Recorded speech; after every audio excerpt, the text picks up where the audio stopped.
Start Standard. It's transfer deadline day. I'm Craig Cairns, and I'm joined by editor of Heart Standard himself, Joe Sked. How are you doing on this fine TDD, Joe? Yeah, really well actually. And you know why? Sorry, as I move my mic, just because I am currently rewatching the game from the weekend, Oh, and right, yeah. I'm up to Kabangu's first goal, so I'm up at 3-0, and so basically I'm just making notes of all the positive things from it, and it's one of those where I could, if I was that way wired, I could cry with happiness watching it, but. So that's how I'm feeling. Is it one of those, I was going to say, is it one of those ones where you're having to rein yourself in, where it's easy to... Because I sometimes with just mundane score lines, I could write a lot more that I have to like cut myself off at points. But I'd imagine there'd be a temptation to just kind of, oh, this was good, I'll go into that. And this was good, I'll go into that. Because... I don't know, even like things that we referenced very quickly on the video at the weekend there, Forrester came back and had a really good performance, but he's not going to like grab headlines in a 6-0 win. And McCart's continued to be very, very assured with a inexperienced and a heart sense centre-back next to him. So yeah, has that been difficult to sort of rein yourself in? Yes, a wee bit, but I'm going for, rather than going in depth on a specific, I'm just going to be surface level, trying to cover bits that I enjoyed, bits that I think stood out, bits that I think were key to the victory, and just stuff like, for example, and it didn't play a big part in the decisive win, but Blair Spittle played this honestly glorious pass to James Penrice, where he quite early on in the first half, where he curled it around about two men into his path. I think I said to you just after it, they find a new way of doing that every match, it seems. They find a new way of playing that 1-2. But that's a great segue onto the main meat of this video, and that is what looks like is going to be the fifth signing for Hearts of the January window, and that is Harry Milne. So just before we kind of go into the details of why and who he is and all this kind of stuff, you just kind of bring people up to speed, Joe, on the latest on this, please. Yeah, so I believe it's pretty much a done deal. It should be announced. Well, in terms of announced, I don't know how it'll work on deadline day, just because I know Hearts like to have the guys in, and they basically go through everything that the Hearts will put out. That'll be kind of done in a day, so that takes a lot of time to get sit them down, have a conversation with them, get the various photos, like the scarf above the head and stuff. So it might have to be expedited today, just because it's transfer deadline day and just making those announcements. So yeah, I would imagine that will go through sooner rather than later. The specifics of the deal, like Hearts were, it might have been a bit of back and forth yesterday in terms of the negotiations. I think 22, not sticking points, but two of them was obviously the fee. Milne's out of contract at the end of the season, so that's always the case. I think all transfers, but specifically one where a player's out of contract, the team buying them will trying to get it as cheap as possible. The team selling will try and get as much money as possible. So there's that aspect, and also the fact that Partick Thistle don't have a left back if Milne goes.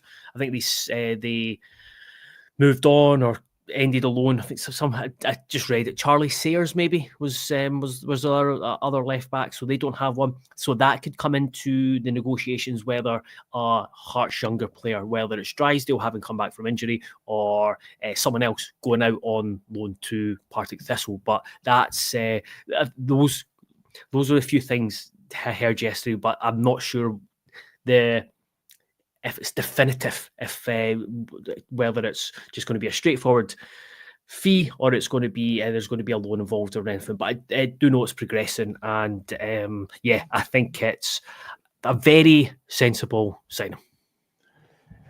Just to add to what you've said there about the potential stumbling blocks and things like that, it should be noted that Partick Thistle still have another month to sign loan players from the Scottish Premiership, though, only from the Scottish Premiership. So it does mean a kind of shallow pool. But as you kind of mentioned there is a kind of possibility that Hearts could play some sort of part in that. And we know that there's a lot of business gets done. Even in the final hours, it can be the case that when you realise you're losing somebody, you then have to go and find a replacement, and it's contingent on finding that replacement. So at least it's sort of early in the day, and this started yesterday rather than, as I say, we're in the final few hours of the transfer window. But let's kind of have a look at the signing, if it happens, assuming it's going to happen. Let's have a look at the signings and the kind of merits of it. I've seen a couple of different sort of responses to it. Should we start with the sort of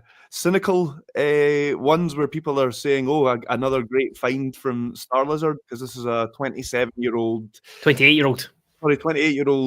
lower league left back who has had a bit of a sort of, I don't know, he's been on an upward curve for a number of years now, but a very, very steady one with Cove through the leagues all the way up until their promotion into the Championship.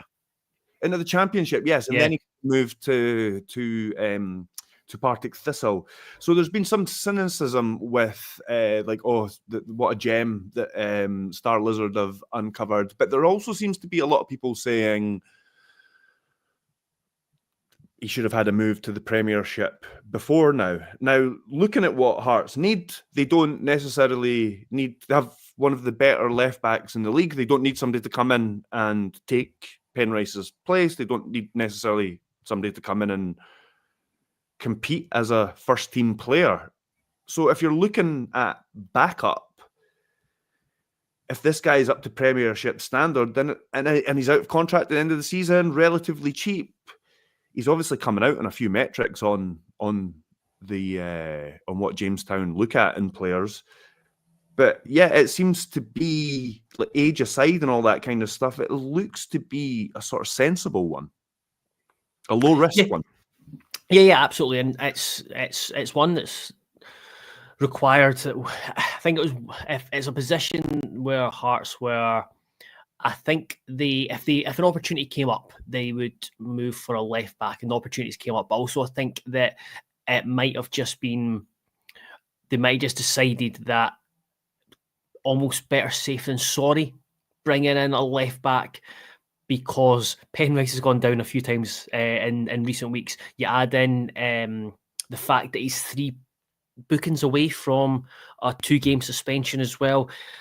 Who would you play if he gets injured or gets suspended? That's it. There's nobody else natural to play there. So Craig Critchley mentioned Gerald Taylor before, and Ethan Drysdale. I mean, Ethan Drysdale, there's a lot of hope for him. He's a really talented player, teenager, but you have to caveat with it.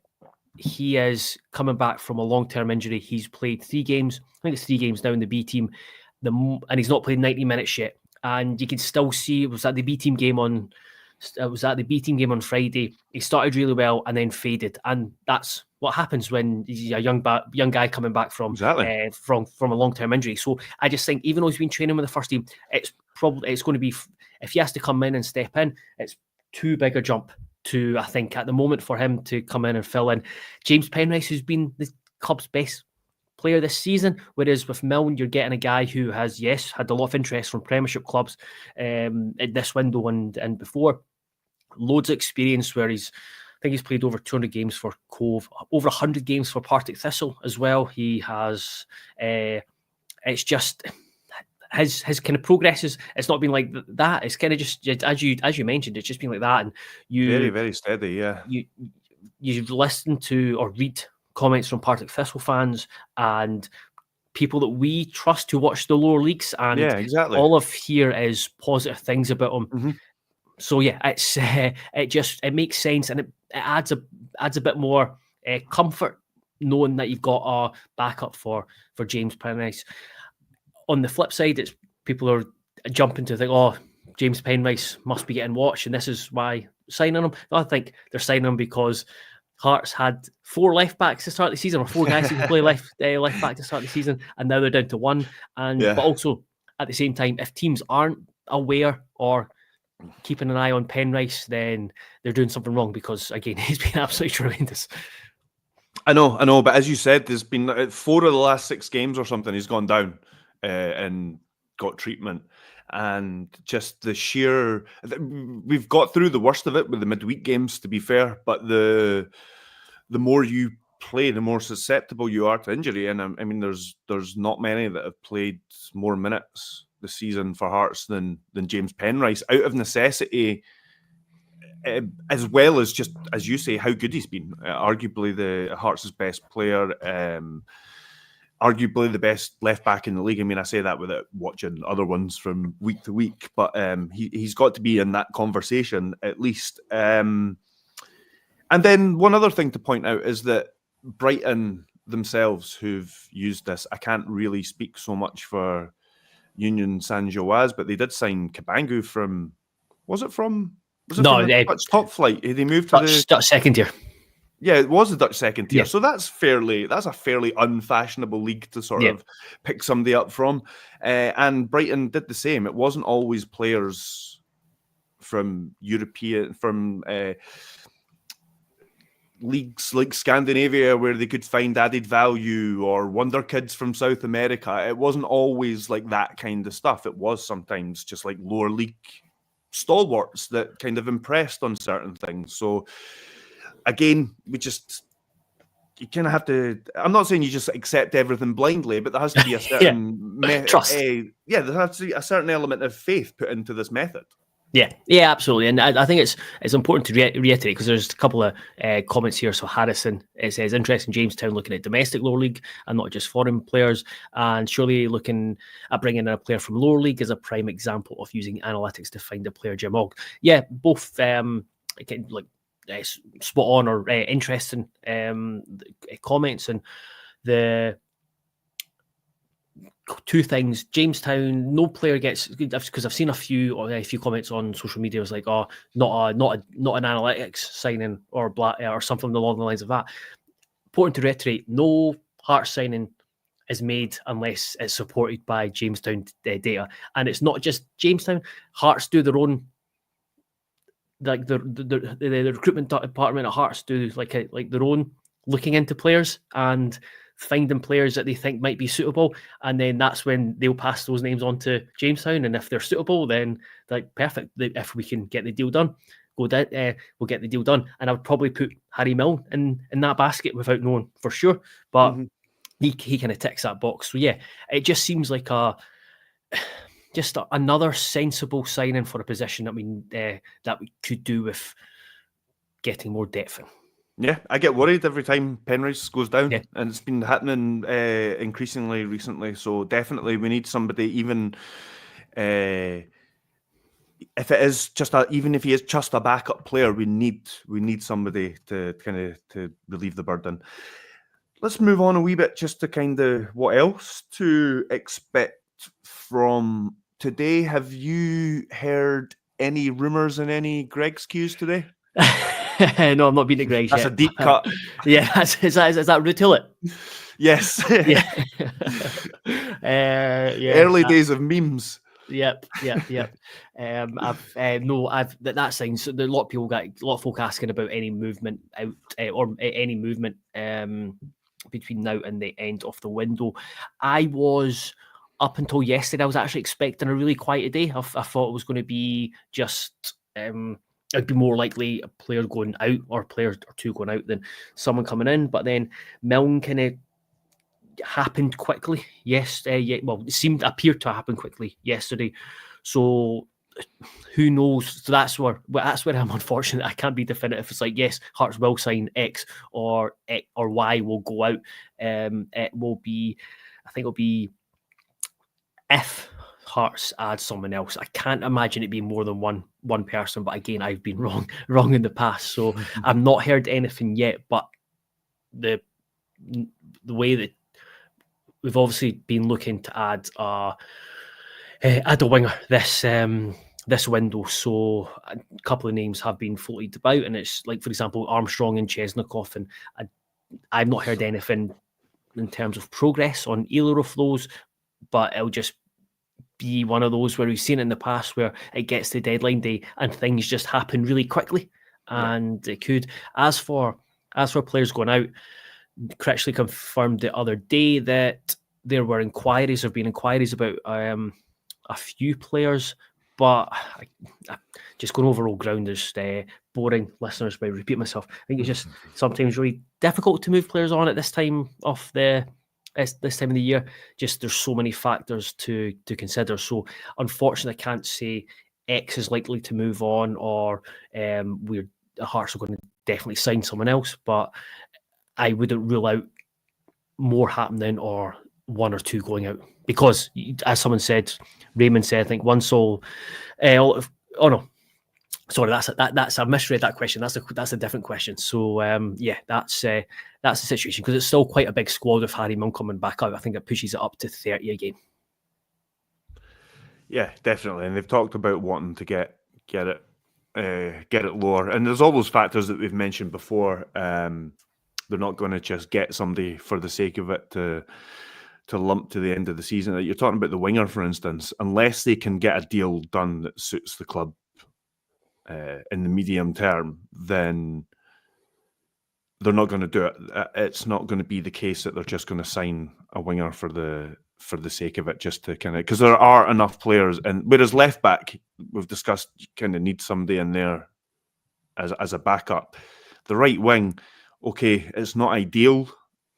We still see Khartoum potentially come into there. It's not ideal, the players that we've tried to use there, but at least there's enough talent there to kind of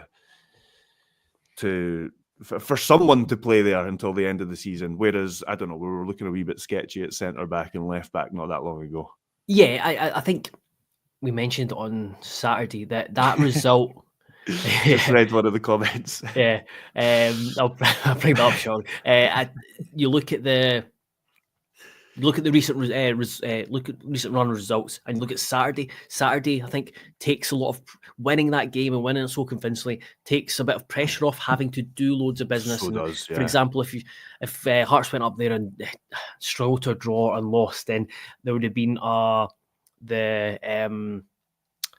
there would have been a demand from fans that more signings were made, and then I think it just kind of calms everything down, and it just puts into a position where if Hearts do add, it's a bonus. But as you talked about, Khartoum and Harrison said that Khartoum slotting to the right hand side, it's not that desperate, and you've got potentially. I think that looks like to be the plan. Yeah. So I think anything that happens now is a really nice bonus. But if the window's shut, and just say it's shut at 11 a.m. rather than 11 p.m., we should all be happy with the business that Hearts have done. I've looked at key areas, like you said, added a centre-back. Lewis Nielsen has looked really assured, as Cameron said, looked really assured on Saturday, so that gives you a bit more confidence. Added a striker who has been absolutely brilliant, and just added where we've needed to, and the squad that's been used looks a lot more balanced.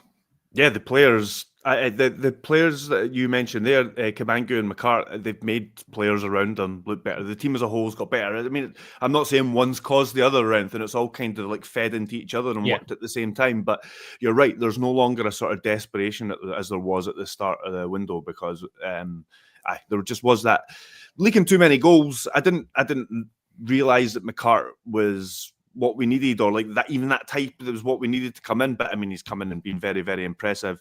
What I did know is we needed somebody in attack, and it's only one game at the weekend there, but Shankland's a good example. You saw that Shankland have one of his best games of the season with a good, experienced striker next to him, and that's not kind of anything against any other guys, because it's been a bit sort of like shoehorned in for quite a lot of the season. So you just saw the difference there in Shankland. So these guys have come in. The hit rate's been successful so far, so there's no longer that desperation to kind of. And just on Kabangu, I've seen a couple of comments in the YouTube section with just regarding his. Just regarding his the option or the agreement within his deal, without knowing real specifics of what the contract looks like, because no one's good. It's clubs keep that very close to the chest. I would take what Critchley said, how best way to word this. He said about him being comfortable, the club being comfortable, and Cabangu being comfortable with the deal. I would urge Hearts fans to feel don't get too worried or stressed about Cabangu and his the buy option. Hearts are comfortable with what they've got, and be assured of that. Excellent. Is there anything else to add? I suppose. Are we going to look to do another video later on? Yeah, potentially. We'll do one. So we'll do one later on, depending on what happens. If it's really quiet, we may just leave it until tomorrow. But at the moment, we're aiming for about the evening or something, just to sort of give updates. But as you say, it depends what develops between now and then, and what looks like is about to develop, if anything. Yeah, because there's no point on me. There's no point of us coming back on. It's like, not really heard anything. So there's I don't think that's good audio for good video for anyone. But I suppose this question from Greg is quite good, and I'll throw over to you. Are there any players you think could kick on in the second half of the season, crucially showing signs of improving, developing players? Who would you like to see kick on? And that is an interesting one. I mean, the new signings are obvious, and then like players like, I mean, I'm excited to see the continued development of Wilson and Forrester. And then I suppose Taylor's the obvious one there. Because as we've discussed, not only did we see enough positives from Taylor that there's a player there, there's a rough diamond. I think that's a good way to describe him. Still a lot of work to be done. You saw that from him dropping at set pieces at Motherwell and things like that. There are things still to work on there. But the way Hearts have been playing recently, it not only gives you the opportunity to have, if you want to attack down the right side more, he gives you that more of a natural option to do that. Or if you want to attack aggressively with two fullbacks, he'll work in that system as well. And we saw he looked like he worked better in a back four than he did in on the right side of the five and a back three. So, and Naismith was more inclined to chop between those two, so it might be more suited for him to just come back into a settled back four, and that's it. Taylor's probably the obvious one, where I'm kind of excited to see how he develops, because there was high hopes for him coming in. He showed some of that, and he was potentially a victim. How much he was a victim of Hearts just being really, really poor as a whole at the start of that season, who knows? He definitely contributed to it, but he was probably a victim of it as well. Yeah, just on top of Taylor, I agree with everything you said there. Just be really interesting to see how he plays within that, and I think it kind of big few months for his future. And I know obviously Hearts have a loan deal with, again, an option there, probably a slightly different option to Cabangu, that they can make it permanent, but it'll probably be a big few months to determine that. And as Stuart says here, be interesting if he can get a tune out with Neuenhoff as well. So that's another big one, to see how he fits back into the plans. And you look at how the team are playing in the 4-4-2. He's got the mobility for it. So yeah, that's he's another that I'm looking forward to seeing. And I suppose we didn't really.